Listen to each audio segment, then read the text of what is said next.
আসসালামু আলাইকুম প্রিয় দর্শক বন্ধুরা, মাহিন মোটরস বাইক পয়েন্টের পক্ষ থেকে আপনাদেরকে জানাচ্ছি শুভেচ্ছা ও অভিনন্দন। তো আজকে আপনারা স্ক্রিনে যে গাড়িটি দেখতে পাচ্ছেন, এটা পাকিস্তানি একটি ক্যাশ ডিপোজিট, খুবই আরামদায়ক এবং তেল সাশ্রয়ী একটি গাড়ি।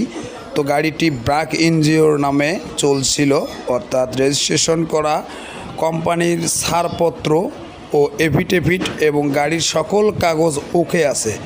আপনারা চাইলে গাড়িটি আমাদের কাছ থেকে ক্রয় করে নিতে পারেন। গাড়িটি একদম সুপার ডুপার কোয়ালিটিতে আছে। যারা তেল সাশ্রয়ী এবং 35,000 টাকার মধ্যে একটা ভালো মানের গাড়ি খুঁজতেছেন, আমি আশা করি তারা এই গাড়িটি নির্ভয়ে নিশ্চিন্তায় নিতে পারেন। তো আজকের এই গাড়িটি আপনাদের সামনে তুলে ধরলাম। তো গাড়িটি আমি আবারও বলছি, ব্র্যাক এনজিওর গাড়ি, অফিসের ছাড়পত্র, রেজিস্ট্রেশনের কাগজ, ট্যাক্স টোকেন এবং এফিডেভিটের কাগজ, সকল কাগজ এবং সকল ডকুমেন্ট ওকে আছে। যার প্রয়োজন অতি দ্রুত যোগাযোগ করে নিয়ে যান।